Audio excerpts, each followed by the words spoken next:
Live and online, it's Sleepless with Steve and the Movie Book Club with your host, Steve Pulaski. Back and better than ever, clearer than ever in my case. Sleepless with Steve, live on YouTube. We're battling allergies. We're battling the pandemic. They don't make a vaccine for allergies. That's for damn sure. I'm a little bit perturbed by the allergies, but Joe over here, man, we're trying to get Visine or Kleenex to sponsor the show, man, over here, man. So he's a warrior today, working the board, having a sneezing fit, no less. But we appreciate Joe's presence, no less. If you see my mouth moving, chat, just please spam in the chat, Joe, you're muted, because I muted my mic to sneeze. I'm Steve Pulaski. Good to be with you this evening. Joe Viso over there on the theater screen. Dominic Guanzon in the blue polo. We have got a loaded show. Not going to take too much time for the intro, but as always, I have to ask these gentlemen, how you doing? Dom, I'll start with you. I am doing quite all right. It's been a busy week. I have travel now that it's good weather and it's that time of the year where everyone's either out of school or looking to go outside again, which is nice, but there's like 3 things happening this weekend. It's like, okay, cool. And it's like I got to organize my life again, which is nice to be back to that point. So a year ago, not so much. That's a good way to put it, man, because I've had to do the same thing, like organize my life. I all of a sudden have things in the air that I have to make time for, and I've gone like a year without doing this. So it's definitely I'm feeling that on my end as well. Joe, how about you, man? I mean, as you could tell from earlier when we were doing the pre-show, just allergies are killing me right now. I don't know if it's because at this point last year we were all indoors, rarely going out. If I went out, I had this on my face the entire time. So it was just like the allergies this year are killing me. Other than that, though, I'm doing all right. I'm looking forward to the movies this weekend, man. Like it feels good to be saying that. I'm going to see A Quiet Place Part 2. Which we will be reviewing, and I will be seeing Cruella, which we won't be reviewing because I don't blame anybody if they don't want to see another Disney live-action remake. Yes, I'll be checking out A Quiet Place Part 2 tomorrow. Looking forward to it. It's been a long time. We should have seen this movie a year ago. Quiet Place Part 3 probably should be coming out by now if the pandemic had not occurred, because this was supposed to come out last April, I believe March or April last year. But now it's coming out Memorial Day weekend, which I think is a pretty good time for it. And we'll be reviewing that next week. But focusing on this week, we've got Army of the Dead to touch on. Long-ass movie, and I got a lot of stuff to say about it. Don't know about you guys, but I got a lot of stuff to talk about with Zack Snyder's Army of the Dead. We'll touch on that coming up shortly. Also, my Freeblockbuster project, get into that very quickly at the end. Don't have a ton to say, but just an announcement on that front. If you've seen my social media, you already know, but figured I'd make it official, Sleepless official, and talk about it to end the show. And then also, there was a big acquisition today. Billions were being exchanged. Papers were being signed. Emails being sent. MGM swallowed by Amazon. Holy crap, that was a bombshell to wake up to. That was the first text I saw from Joe this morning. And then I had to scramble into research mode because we were going to talk about a far less consequential topic, and Marlon Wayans finally speaking out about the Scary Movie franchise and what happened to it, how David Zucker got a hold of that, and Jerry Zucker and all those guys. We'll touch on that next week. That can wait because I want to give that its just due, because I think that not many people are talking about that, and it's worth talking about. But first things first, hate starting shows like this, but I have to say a couple words about Robert Green Hall, who passed away suddenly, surprisingly, at the young age of 47 on Monday. This was terrible news to see on my feed. Robert Green Hall is a name you might not know. If you're a horror movie fan, you probably know the 2 movies he's directed, Laid to Rest, and the sequel, Chrome Skull, Laid to Rest 2. 2 very throwback horror movies. Lot of practical effects, no CGI really in those movies. Really creative, different, kind of eerie movies. And he just, if I'm not mistaken, had a crowdfunding campaign for the 3rd Laid to Rest movie not long ago. So I don't know what's going to happen with that, but there's more important things to talk about here. Robert Greenhall, not only was he a director, he was also a special effects artist and a makeup artist as well. I was somebody I've actually communicated with him in the past. I have him on Facebook. And I remember I added him after I saw Laid to Rest just to tell him how good it was and how much I enjoyed it. And we talked a little bit about some of his process behind the scenes and everything. This was years ago, but I always kept, like tabs on what he was doing. But even I didn't realize how prolific he was. He's done makeup not only for horror movies, but for like the Pineapple Express, Superbad, the movie Quarantine, if you remember that found footage movie from years ago. He's done a bunch of stuff. He's very prolific. And there's no cause of death released, but 47, man. He had his own special effects company and everything that was doing some really good work. And it's just very sad. I actually found out about it through another horror director that I'm friends with online. His name is Eric England. And he posted about it, and I had to do a double take because he just said Robert Hall. I'm like, it can't be Laid to Rest, Robert Green Hall. But sure enough, it was. So rest in peace to Robert Green Hall. Big shout out to you. You did some great work throughout your career. My condolences to his family, too, because he leaves behind a good family, and he also leaves behind a lot of really good movies, too, and good work. So hats off to him. Rest in peace. Had to say a few words on his passing, though, before we start the show. We can jump in now, however, because this is a big topic that's going to take a few minutes to kind of distill. And a credit to Joe being on top of this first thing in the morning today. And it is Amazon's acquisition of MGM. And James Bond, Rocky, RoboCop, and more iconic characters in American cinema now have a new home. MGM was founded all the way back in 1924, and it's going to be acquired by Amazon for $8.46 billion with a B dollars. Now, that's a lot of money. That's a lot of money right off the bat. It's a lot of money right off the bat. Like, just I was looking at, like, there's a great graph. There's a really good graph on Variety, I believe it is, that shows kind of the acquisitions of Time Warner and a bunch of other stuff. Sorry, my cat's distracting me over here. But at any rate, it shattered industry expectations. There was another piece of the article, too, that talked about they thought it would be about $5 to $6 billion, the asking price. But when you consider that streaming services were talking about dropping $600 million for the distribution rights to No Time to Die, like, that's a lot of money right there off the bat. Amazon might have gotten a steal in that case, because remember we were talking about that No Time to Die, how that was going to be, it was in talks to be acquired by MGM or by Amazon or Apple or Netflix for like $600 million. Amazon might have gotten a steal at $8.46 million. MGM has more than 4,000 movies and 17,000 TV shows in its catalog, and a treasure trove of intellectual property. That's how Mike Hopkins, Senior VP of Prime Video, referred to it.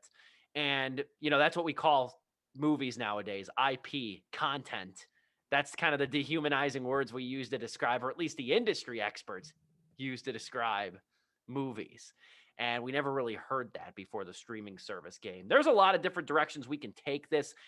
Dom, you always come with opinions on Amazon. I want to know your thoughts on this.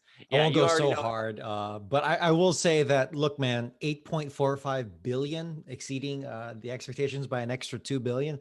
Look, Jeff Bezos, he just wants to play Blofeld. I think that he just wants the cat. He wants the swivel chair, and he wants to face off against Daniel Craig in another movie. It's just what he wants. Also, he saw Goldfinger and was like, "Yo, I relate to the bad guy here." Yeah. And then he was like, I got to get, guys, another 2 billion. That's okay. I'll sell one of my 12 million yachts just for you guys. That's okay. I want to work with Mr. Craig. But no, in the infinite coffers that is Amazon, an extra 2 billion is not really that much. And what they get out of it is that massive content boost. Not quite as big as, say, like a Disney thing, or Disney acquiring Fox, which is absolutely perfect for them. That has been in their sights, I'm sure, for a long time, at least since the start of the superhero era, but certainly well before that. But with Amazon, they needed. I mean, they've already got a lot under their belt just by way of being Amazon and having the cloud. But having that library, yes, those IPs, that massive archive of content will be a boost. And their flagship, I'm sure I've missed something else obvious, but their flagship, one of their flagship IPs is the legendary James Bond franchise, which, every now and then I just forget. I'm like, yeah, James Bond, that is like a that is like a film, that is a cinema like dynasty, that is a mainstay of so many, the mother of so many genres in some ways, or the granddaddy of a lot of genres, a lot of styles, a lot of great title sequences, even innovative in so many ways, and so many great actors and careers.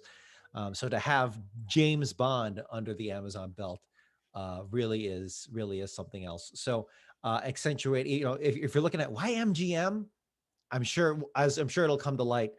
You dig deeper into that archive. It's like, oh yeah, this makes sense. We get like all like the Frank Sinatra, Bing Crosby, films that they made together. A lot of musicals, so many. A lot of like musicals, Legally a lot of Blonde. musicals. Like MGM was one of the OG studios that made so many great American Hollywood, great American songbook, and like Broadway hits.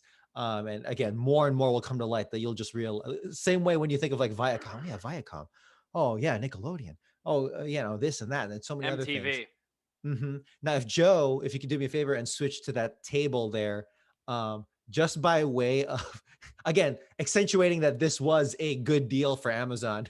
If you compare it with like Disney's acquisition of Fox at $71 billion, for The Simpsons and the X-Men, among a few other things, I'm sure. But, to get that is really something else. So I just want to say that, Jeff, you really, you got a good deal, bro.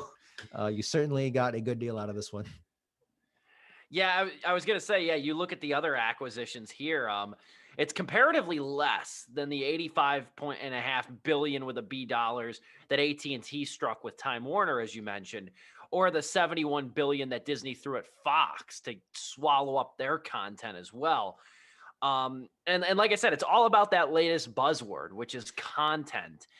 You never heard that word until streaming services became such a big player. And now it's the point, too, where now Prime Video, whenever this goes through, and over time, it's going to take months, if not years. But when that MGM library is on Prime Video, that further incentivizes, Prime Video customers. I mean, people want to keep Amazon Prime anyway, just because of the shopping deals on Amazon.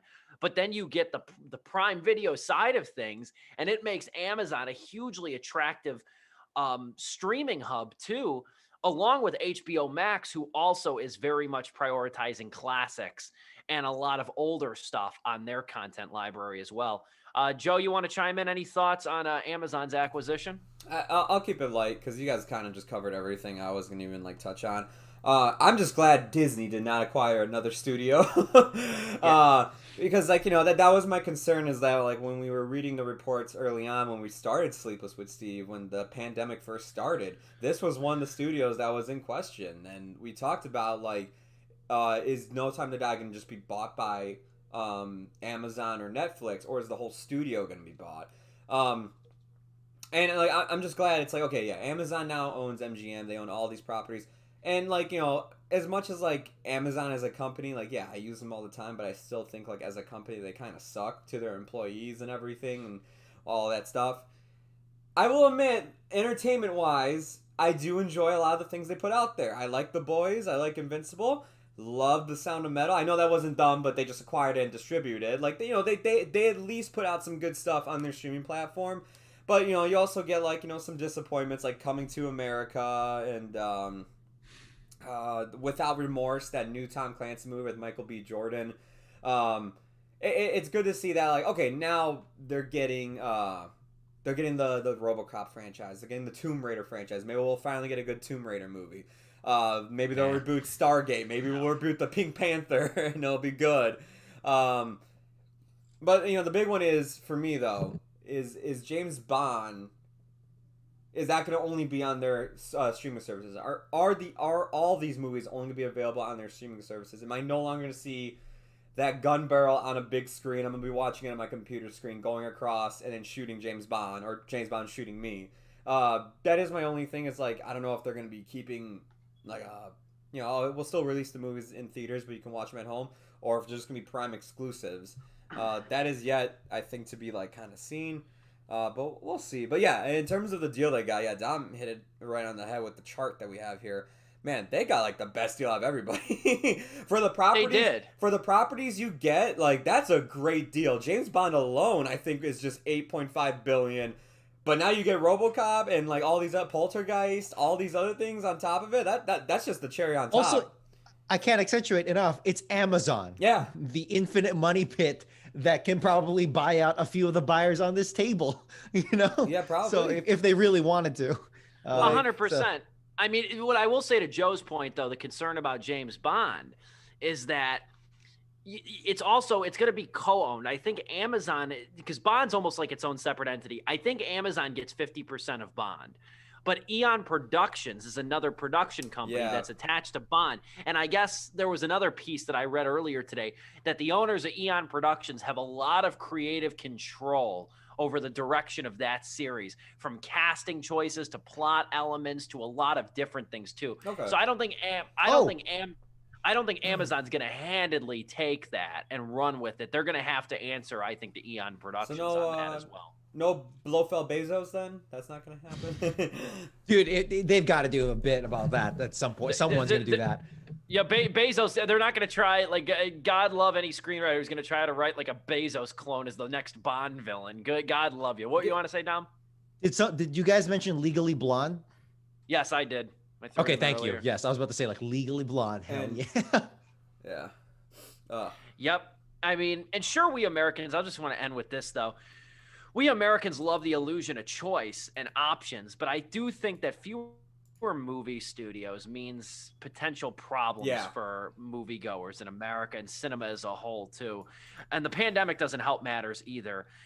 Where buying MGM enriches America's sort of already enriches Amazon's already illustrious catalog, and it gives consumers even more of a reason to keep Prime on top of unbeatable deals on the website as well. How much bigger of a player Amazon is going to be in the world is really anybody's guess. But now, ever since that Amazon Studios, and I remember saying it too, back when The Big Sick was like their first real big hit, and a couple others that 2017, they really stormed on the scene, Amazon Studios. I'm like, they're going to try to really get into movie making in a big way. And you're seeing it now, obviously. They could have floundered for so long with so many movies just because they have the money to do that. But the fact that they hit it big with The Big Sick means that they're off to a great start, which means there's gonna be a rise, an unstoppable rise that in some way or another will just overtake. So we're seeing the midst of that already, and I'm sure it'll only get bigger from there. Kudos to the Variety article for mentioning and giving at least one paragraph at the end about the Washington, D.C. Attorney General filing antitrust lawsuits. I did actually get a couple people, shout out to them, for asking me, it's like, hey, isn't it illegal for Amazon to like buy MGM because of some Supreme Court thing? And kudos to people who remember that. But that is Paramount versus United States. However, MGM is not a theater. It is another studio. So perfectly fine, legal.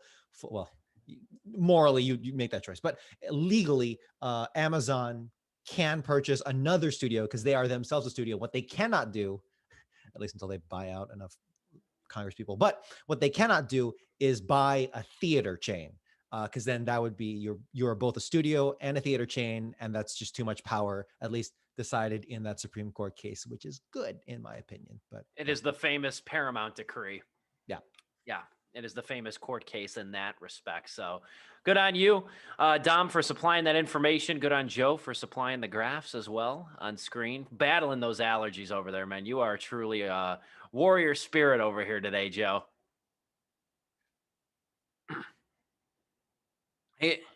He is an alpha on the show today. And with that, we will segue to Zack Snyder's Army of the Dead. First and foremost, do not go looking for the Snyder cut of Army of the Dead.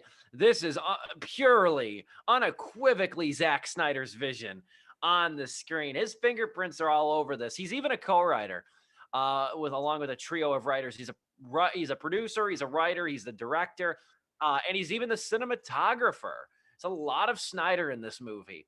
And you know what? Can I say something right now? I might grab the hot take plank over here. This is one of Zack Snyder's best movies. This is one of his best movies. Something about this guy and zombies go together like bread and butter.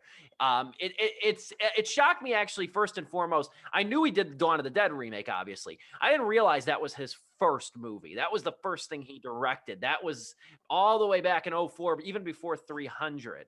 I don't know. I thought he had something before that, but no, Dawn of the Dead was his first movie that he directed back in 2004. He kind of returns to his zombie roots here. And I'll be the first to say there's a lot that I enjoyed about this movie. It's not without its flaws by any means, but it is really good. It's a spectacle, number one. And I kind of knew that this was going to be a different ride from the opening credits, which are so good at scene setting. And we open with a very violent head-on collision between two newlyweds and a military convoy transporting precious cargo, which is a zombie, as it's come to learn. It escapes, kills all the soldiers, and then flees into Las Vegas. And then the montage ensues of the zombies attacking Vegas. And you can, with how quick these zombies react, you could imagine it probably only took a couple days for Vegas to turn into a hellhole. With how quickly these zombies can react. So it establishes the stakes very early on, kind of introduces us to the characters. There's a lot of them here. I'm going to overlook quite the roster of characters here, but you have Dave Bautista, who I always said is a better actor than people give him credit for. He's the lead over here. You've got Omari Hardwick, who's very good as Vandero. Ana de la Guerra. You got Tig Notaro, who was CGI'd into this movie over Chris D'Elia after his shit hit the fan last year. And, you have a big roster of actors here that, almost too big, I would argue, of a cast. I'll go into that later to humanize. But this is a lot of fun. I think this movie, that's probably the best word I can use to describe it. And it's shot very well, too. I think Snyder, this is probably the best directed Snyder movie in a long, long time. We'll kind of go through opening arguments over here before we take our sponsored Zoom break, but I'll throw it over to Joe. What say you about Army of the Dead? I watched all the interviews leading up to this because Zack Snyder's just been on my feed for YouTube, Facebook, everything since March with his damn Snyder Cut. So it's like I went into the Snyder Cut, all the interviews about that. It came out, all the interviews about it being out, and it's amazing, the greatest comic book film of all time. And then transition to, well, Army of the Dead is going to be the best zombie movie of all time because Zack Snyder said this. And honestly, I was way more excited for this movie than I ever was the Snyder Cut because I really love his Dawn of the Dead remake. I think it's a great remake. I think it's a really good movie. And when I watched interviews of it, he talks about how, yeah, you can go into this movie trying to dissect it and see what political messages there are there and everything else. Or you can go into it like how I filmed it, and I just want to go crazy and have a good time. And I'm going to tell you right now, I watched this with a group of friends. They hated this movie. They hated it. Oh, man. Everybody was just shitting on it the entire time, talk about how bad it is, all this other stuff. And here or there, I would jump in and be like, yeah, that's kind of stupid. But I had a lot of fun watching this because I knew to go into it expecting just like a good zombie action movie. And for the most part, that is what this movie is. It is a heist zombie movie, which in itself is a very unique thing. We don't really get too many of these. And it's got a large ensemble of characters that, for the most part, are pretty cool, but like they don't get enough screen time. I feel like enough of them. But there's enough there to at least make you go, oh, okay, his personality is this, that personality is that, and they're all cool and badass in their own way. everybody, honestly, there were like three people. There's like an influencer, there's a nerdy guy, and then there's this like dude that tries to act like really bad. He's like Snyder's typical badass character. I thought those three dudes were gonna get on my nerves. They ended up actually being some of my favorite characters, especially the nerdy guy and the guy that's supposed to be a big badass. Let me get their actual names. Omari Hardwick, who plays Vanderho, and I'm gonna butcher this guy's last name, but Matthias Swayhofer. Good luck. Yeah, German, good luck with that. The German guy who plays Dieter, who's gonna get a prequel series. Matthias Worcestershire sauce. I don't know. Who plays the safe cracker? Who's like the most important member of the team, if you think about it. Yeah, and like these two, they have so many scenes together, like halfway through the film, and their chemistry is so much fun. I enjoyed watching them like always like interact with one another. And honestly, all these people, I actually wanted them to get out. I would say, like, the criticism I do have of this film is that, yeah, it is too damn long. I don't know what the hell is with Snyder, but there are moments I'm just like, man, this could have been trimmed down, like, a ton here or there. I really like the first half of this movie where they are putting the team together. I think it's, you know, a lot of fun. You're being introduced to people. And, like, as Steve was saying, Chris D'Elia, who got replaced by Tig Notaro, she's so good in this movie, and yeah, it's seamless. She's one of my favorite characters out of this whole movie. Yeah, like she has the best introduction where it's just like, how would you like to make like $7 million? $7 million? I'm in. Don't you want? Nope, I'm in. I know it involves. If you go in not knowing that she was digitally replaced, you would have never guessed. You would never guess. Yeah. Yeah, I mean, like, if you go in, when I went in knowing that, it's like, I could see it, but it's very seamless. It wasn't obvious. But yeah, the only other complaint I have is that when we finally get into Vegas, the action is phenomenal. It's shot well, it's beautiful, but there is just one character that annoyed the hell out of me, man. And it's Dave Bautista's daughter, Ella Purnell, who plays Kate Ward. I don't hate the actress, but like, this character is an idiot. Like everything you hate about horror movie cliche characters, she does it in this movie, and ultimately is the reason why like shit hits the fan by the end of this movie is because of her. That's a fair point. Dom, you give your opening arguments. We'll come back after the sponsored Zoom break, but your general thoughts on Army of the Dead. Let me just jump off of Joe's point, which is that, hey, in Ella Purnell's character's defense, every single one of these characters does something brain dead stupid at some point in this movie, which is actually, in my opinion, kind of a flaw of Zack Snyder's weakest aspect, something that has been consistent with a lot of his films. I think I've actually seen a bunch of them actually since the more recent, but which is his writing. Yes. I was going to say the weakest thing about this movie is the writing. As a writer, as as evidenced by the long running time, as the person who organizes things and all, and screenplay, right? All the important bits there. It's like, you got to work on this, or like don't do it. I'm sorry. I heard a long time ago. It's like, yeah, I feel like I forget who this was. I think even just the internet. Where it's like, yeah, Zack Snyder should have just been a cinematographer. And you know what? I bounce back and forth with this because like. I look at Man of Steel sometimes like, yeah, these are amazing visuals, but it's so like empty and like barren in so many, at least in the Superman sense. I look at Wonder Woman 1984, which he produced, looking at his stuff here, but particularly with Watchmen, where it's like, okay, cool, he had something to base it off of, but even then it was not the most. It was it was a lot of flash, but not a whole lot of meat to it. A few minutes here. Let me just state before I go any further. Let me state my my opposing view to Dawn of the Dead remake. I'm weird, and not in this sense, but I do love the original 70s Dawn of the Dead, the OG. I think that is not just one of the greatest zombie movies, the greatest zombie movie of all time, but it is Just one of my favorite horror movies and one of my favorite just movies in general. I love watching the first 30 minutes of that movie is so good. And then kind of what Zack Snyder turned it into with the Dawn of the Dead remake, I wasn't a big fan of. And I think I was like really mad at it when I was little, but now that I've come to terms with it, as I think Joe said, hey, he's just here to have a good time. So, okay, cool. I can make peace with that, whatever. But a lot of things I saw with Dawn of the Dead, I was like, okay, this isn't really my bag. So coming to Army of the Dead, I'm like, okay, there's going to be a lot of dumb action, comedy stuff here, a lot of badass shots, a lot of that kind of like a Michael Bay aspect to it. Yeah. But I prefer Snyder over Bay. I just think there's more substance there in my opinion. Snyder most of the time doesn't try insulting your intelligence when making a movie. Yeah, that's very true.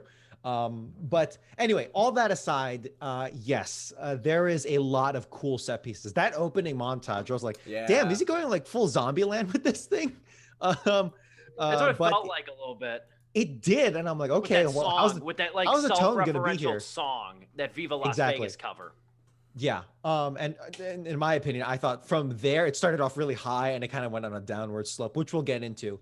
A lot of flash, a lot of cool in the moment things, but overall, I just want to before we go to break, I just want to say that the writing is the weak point here, and again, we'll break down a lot of the stupid ass things that these characters do that are minor in isolation, but when you realize that this is a heist movie, a kind of a group effort, and it's like when all these characters are making small tiny things, that is precious time that they need to develop, and it's just not working out for me. So we'll get into that in a bit. We will dive into that, and I'll talk about what I think with the length of this movie, how it could have been solved easily.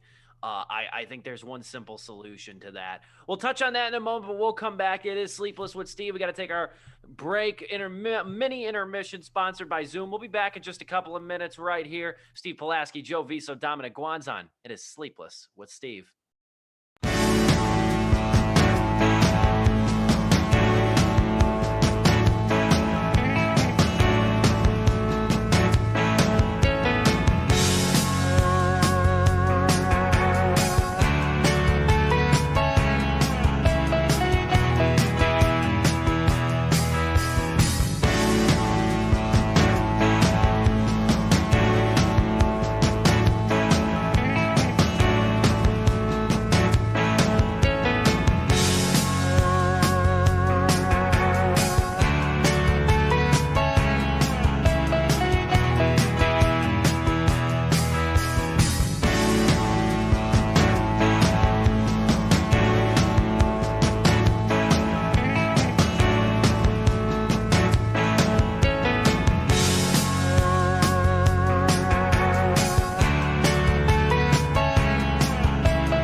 And better than ever, sponsored intermission by Zoom. It's Sleepless with Steve.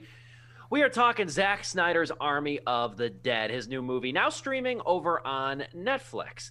Now, I'm going to say this: there's stuff to critique in this movie, and I'm kinder on this movie, I think, than a lot of critics, because, like Joe said, he watched it with a big group of friends, and a lot of his friends disliked it, which almost shocks me in a way, because it was like, really? I'm the soft one on this one? I'm kind of the softball critic on this? If my friends came on tonight's show, I'm pretty sure of the 3 I watched it with, 2 of them will give this 1 star, 1 of them will probably give us 1.5. That's cap. I'll show you one. You one.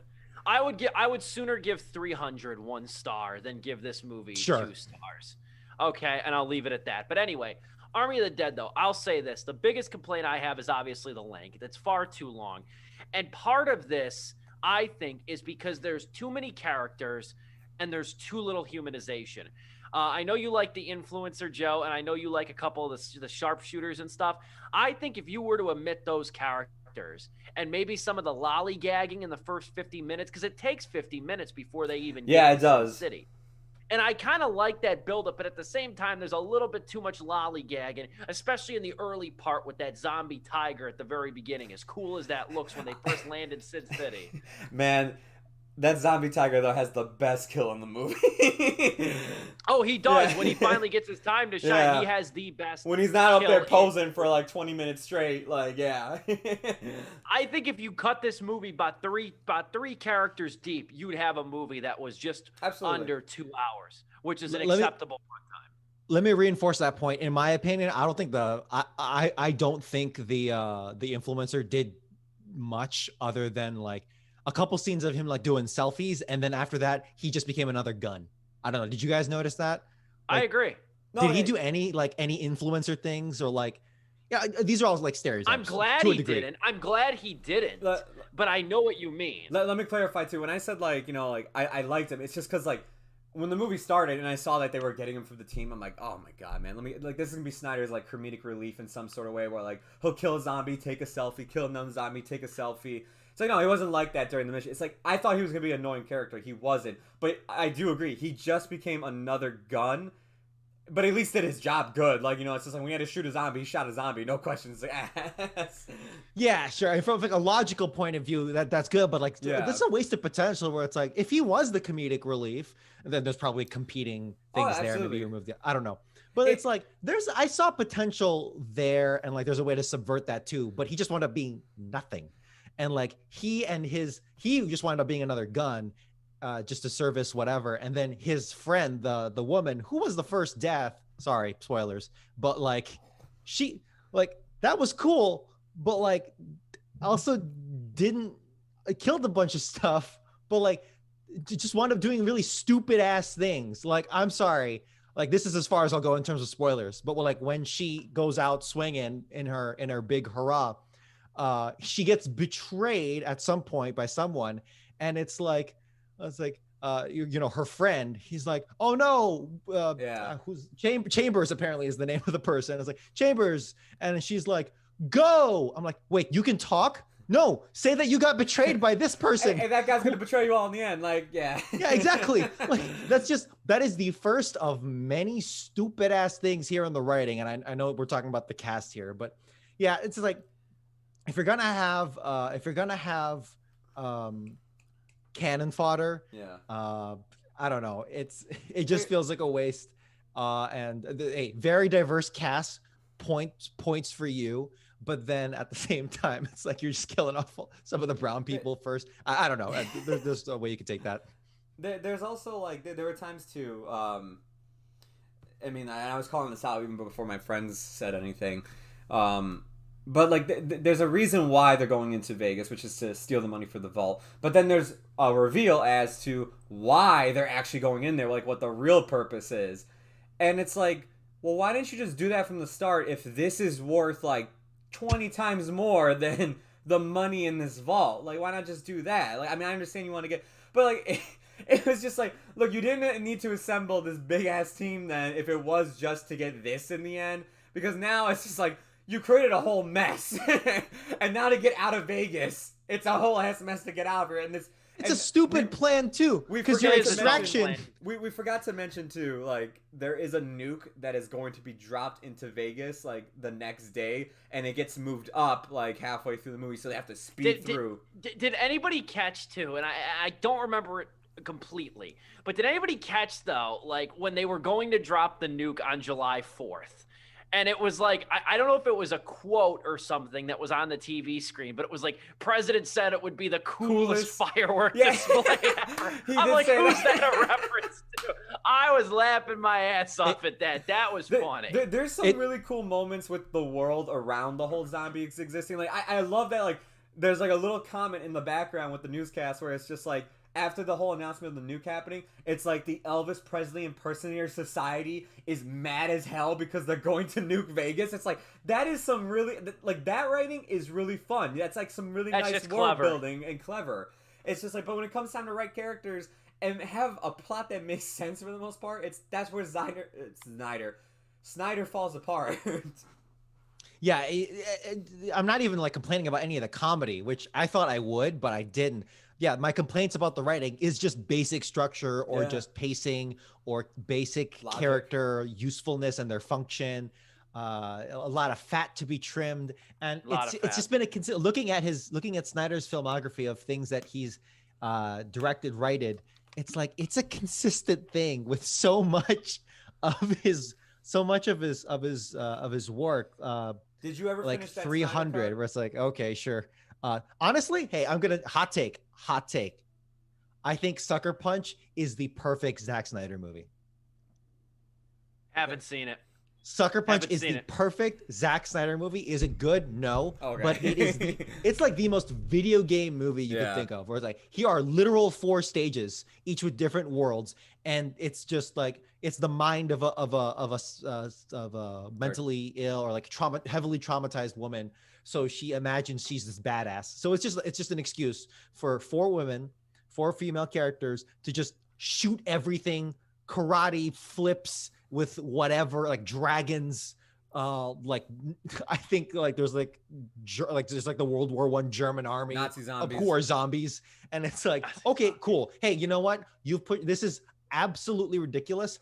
I'm not taking this seriously at all. Like, no degree of seriousness. This is the perfect Zack Snyder movie, because any weakness in writing doesn't matter. It doesn't matter at all. Whereas for Army of the Dead, yeah, you're trying here, which I appreciate. And you know, it hurts too.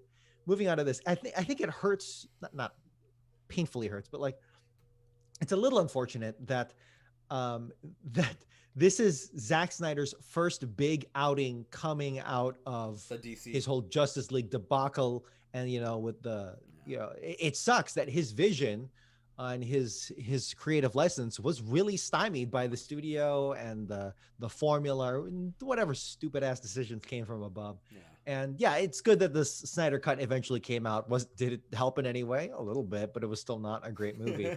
But you know what? But hey, you know what? This is Army of the Dead. That is all him. This is his movie. This is his work. That he has the creative freedom here, and here it is. And then like, yeah, this is. It's what we expect. A lot of flash, a lot of a few big laughs, some really cool moments in slow motion and action, and that opening sequence. That opening sequence is damn great good. Visuals. Not gonna lie. Yeah, kind of ripping off a Zombieland, but not horribly so. And it is fun, and I am glad that was there. But with the flaws. Yeah, I'm really hesitant to use the word "turn your brain off," because to me that's kind of like a blanket excuse for whatever. Yeah. With Sucker Punch, yes, that's a turn your brain off movie, and I'll use it for that. For this, especially where it lies in Zack Snyder's filmography and the genuine effort that is put forth here, I will not use that as some sort of argument or defense. It is, and I know you didn't like this movie, but like to me, it's the same thing that I looked at with Godzilla versus Kong, where it's just like, it's not a movie you turn your brain off, but it's popcorn. It's popcorn movie making at its best, and that's what Army of the Dead is too. It's up there like for me as well, where it comes to like those kind of movies where it's like you get a very creative director, like we did with Godzilla versus Kong, like we do with like some of the Fast and Furious movies. Where like they have a cool visual style to them, but they just want to make something stupid and fun. They want to have their playground of just making a fun action movie. And there's nothing wrong with that from time to time. No. If a director wants to do that, I'm all for it. If a director wants to make like a cool movie like this, that's cool with me. I'm still going to critique it and everything, but I'm not as hard as my friends were, where they were just like, there's no underlying political message like every other George Romero movie. I'm like, well, George Romero also had his playground movies too. I mean, fair point. I mean, this is like, I swear to God, this is how people think I approach movies, though. Like, exactly. Like, I think I've gotten better. I think I've gotten better over the years. I don't know what maybe like 16 pretentious-year-old me would think watching this movie. I understand, though, that any movie that's going to be called Blank of the Dead is going to draw George A. Romero comparisons. But I hate to say it, too, though. George A. Romero's long gone dead. As great as his movies are, number one. And number two, let's not forget his last movie, Survival of the Dead, really wasn't anything great either. Like, everything after his first 3 movies, Day of the Dead, everything after that, kind of peters off in an exponential rate. He's the zombie godfather, and Dawn of the Dead is rightfully the greatest zombie movie ever made. Rightfully. But to bring that into this mix is hogwash, for lack of a better term. That's not fair at all. Hey, look, I get it that like World War Z starring Brad Pitt was not the book / audiobook version. I am actually salty about that. Not even close. To an unhealthy degree. But this is not that movie.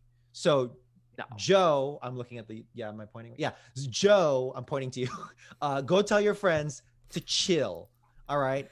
And I tried, dude. I tried, and they were just like, they were like, "Oh, come on! Like, you really think this is a good movie?" I'm like, I'm having fun. Like, it's just like that's all I'm having with it. And I like your friends. I was gonna say I like too, though. Kind of bring it back in a way. Is that I liked also too how Vegas, along with sort of the zombie mythology behind this, I like how it felt a little bit more lived in. Yeah, like there was some depth to that. And the other thing I'll take too is there's the alphas and the shambler type zombies over here. Real quick, I just want to mention this: the alphas or the shamblers are like the brain dead, undead typical creatures zombies. Typical zombies that we're used to. The alphas, though, are more strategic. They're capable of strategizing. They're capable of physical combat. I like that, too. And that's a subtle little thing there, because you got to think a lot of these zombies that were turned in Vegas, they might have been performers. They might have been, trapeze artists or somebody who would be physically deft and such like that. That's another attention to detail element about this that I did enjoy. It's something we don't get enough with zombie movies today, where it's like whenever you get a zombie film, it's like they're either fast or they're slow and stupid. I really like when zombie movies want to have different variations of the zombie, and it was cool to get that again, and also get zombie animals too. We don't get enough of that as well. Like, I kind of miss that. It's like, man, be creative with zombie movies, honestly. Go crazy. Go Left 4 Dead with it. Make a boomer, make a smoker, make a tank. I don't care. Just, like, if you're going to be going off the chains like Snyder did, have fun with it. And he did. Those alpha zombies are insane, man. There's a knife fight in this movie. And, like, this zombie was, like, bobbing and weaving past everything they were throwing at him. Dude, when a smart zombie puts on a metal helmet that deflects all bullets, that's bad. Like that just effed everything up, and this is awesome. And that's smart. That Snyder and company didn't spare expense when they tried to create the world of Vegas. Yeah, and that's what I liked about. That's one of the things I liked about it. And I will say this too. I do kind of agree with Joe's points about how Ella Purnell's character as Dave Bautista's as Ward's daughter is grating character. But you know what though? I will say this. The movie does earn at least the first ending, if you want to call it that, because there's like two endings to this movie technically. I will say this movie it comes at you with two tragic endings in so many ways. And I don't think it really hit me like, there was I'm not going to say good.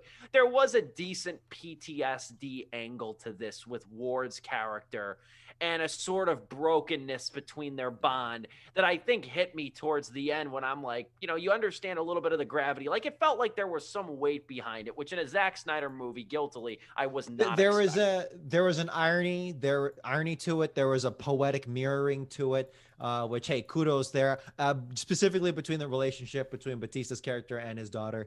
I think there could have been that could have been written better. It could have been written better, I think, because it's really just like one conversation with some real close-ups by in an innocuous point in the movie. But okay, sure, that's whatever. We're not really here for that. But the effort that you put in there was decent, and the way that you culminated it was actually kind of cool. Not gonna lie there. But I guess we'll kind of transition to the close here. Is there anything else you wanted to talk about? Yeah, dude. This movie, look, Dawn of the Dead is the greatest zombie movie of all. The original is the greatest zombie movie of all time. World War Z is the greatest piece of zombie fiction of all time. You could easily argue just on its reflection of humanity. I think it is, at least. If you like zombies, if you like zombies being, in a smart, creative piece of intelligent work, then go read World War Z, right? You'll always have that. Listen to the audiobook starring, Mark Hamill, Alan Alda. It's really good. But dude, this is not that kind of work. This is Left 4 Dead in Vegas, which is cool, and I appreciate that. And for the parts where it is that, dude, when a Chinook firing like chain guns out the side is like spinning and crashes into like the Olympus Olympus like Hotel. hotel, like that's, dude, that was a moment. I'm like, hell yeah, this is freaking awesome. Um, unfortunately, and you know, those moments are there and they are good. Unfortunately, with the writing, you know, and the pacing and the organization, it kind of declines from there with some attempts at drama that are not really, that are, I don't know if they even call them they're serviceable, um, which is unfortunate. The characters and their basic function are kind of all over the place to the point where you could take out a few, and yeah, I'm stealing all the points from you guys, I'm sure. But overall, it's two, and I'm going to be a little generous too, 2.5 out of 4 stars. And to me, it's a little sad that, just a tiny bit sad that after the whole Justice League debacle and him getting his voice kind of muffled, whatever, by the studios and all the stupid shit up top, that when we finally get a true Zack Snyder joint, it kind of matches up with everything else. And maybe because he was stymied for so long, he didn't have time to grow and like explore other things, and he's kind of fallen, you know, because of the pressure from up top or whatever. He hasn't had room to like look other places. He's on the defensive, you know what I'm saying? And it's unfortunate because I don't know, every new movie I'm like, yeah, maybe he should have just been a cinematographer, which I mean in a nice way, but I don't know. I'll be brief. It's not nearly, in my opinion, as flawed as a lot of Zack Snyder movies generally are.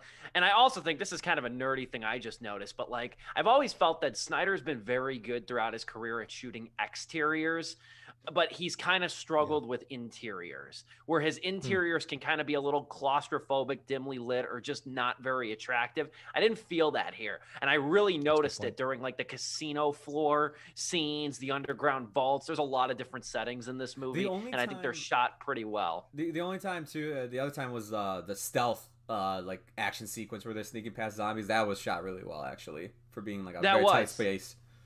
That's a really good point. Yeah. I'm honestly going to give it 3 out of 4 stars. I enjoyed it that much. I give it a thumbs up recommendation. I think this is kind of what you want for a movie like this.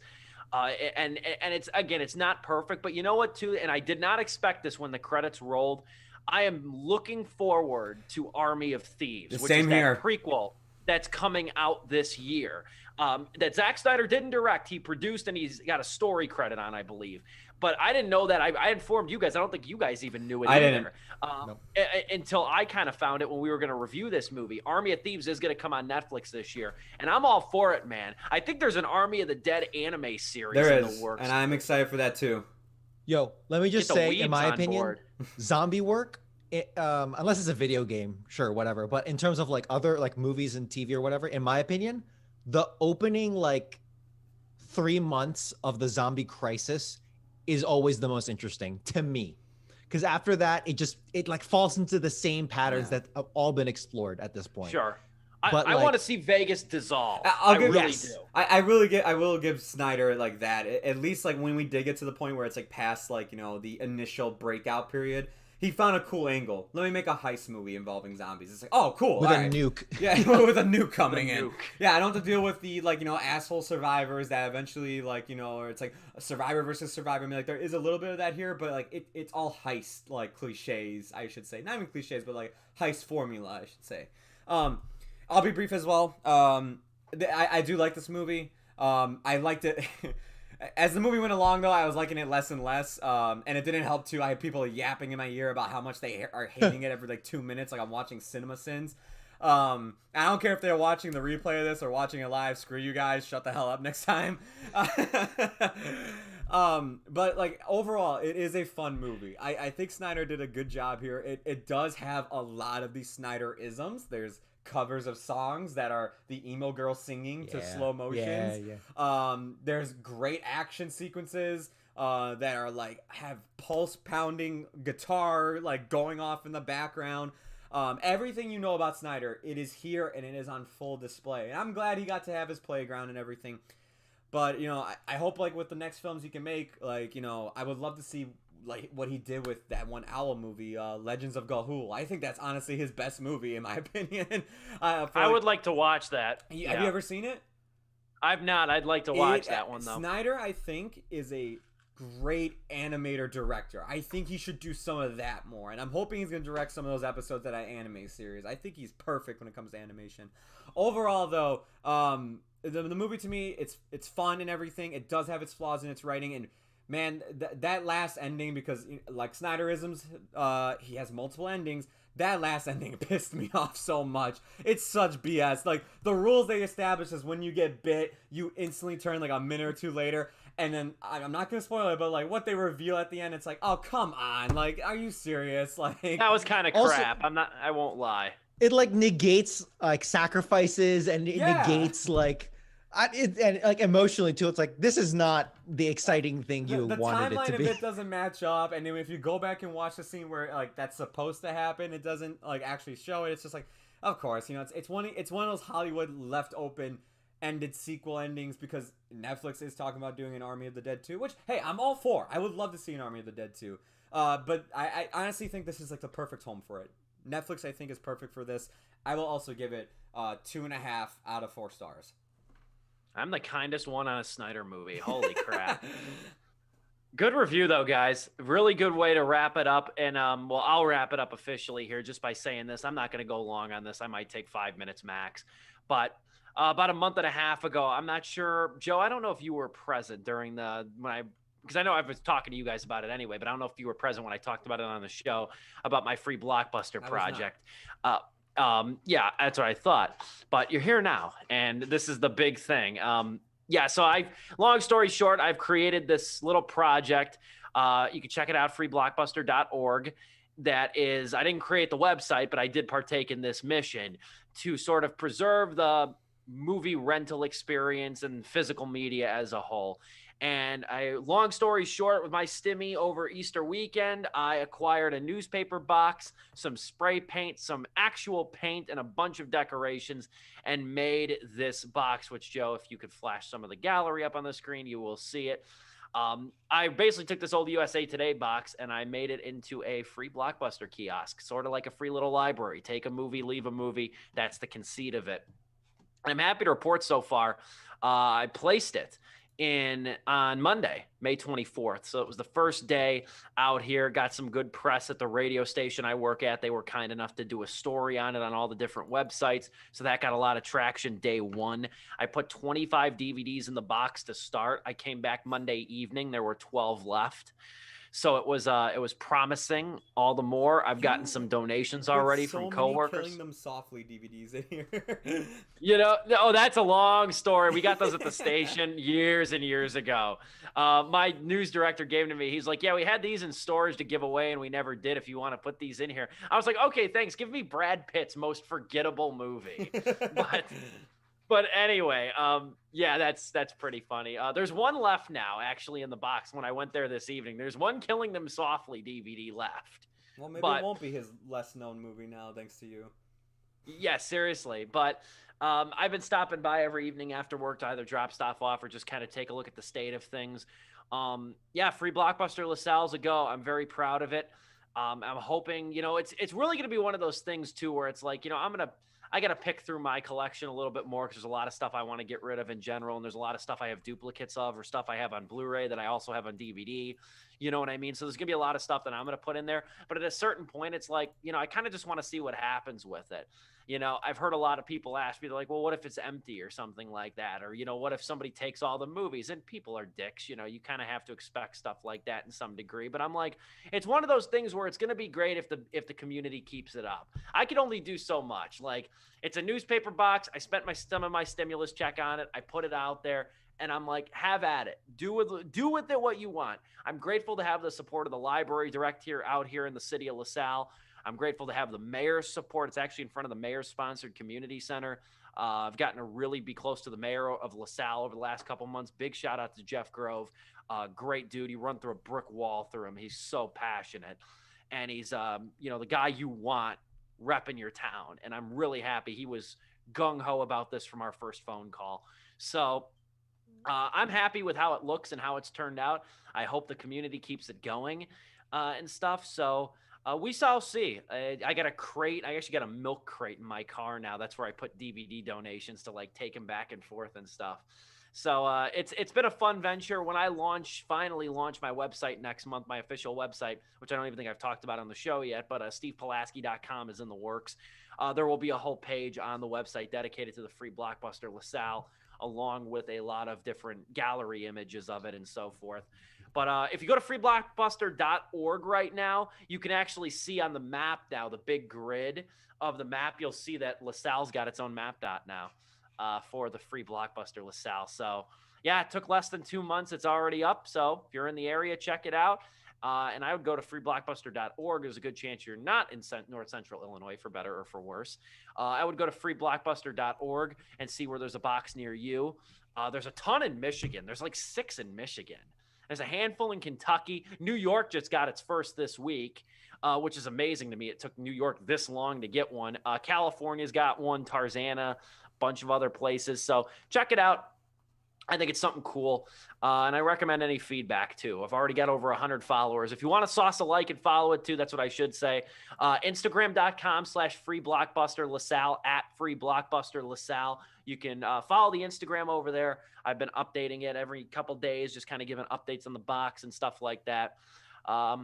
That's free Blockbuster LaSalle. Check it out. I'm grateful that I get a little bit of time on the platform that I created to talk about it. So if anything else noteworthy happens, I'll mention it. But yeah, people have asked me now, they're like, are you going to do another box? And I'm like, yeah, the hardest part, honestly, was finding the box. That was the hardest part of this whole thing. The spray painting, the designing, that was fun. Oh. The tracking down this box was kind of a pain in the ass from the jump. So how did you get a hold of the box in the first place?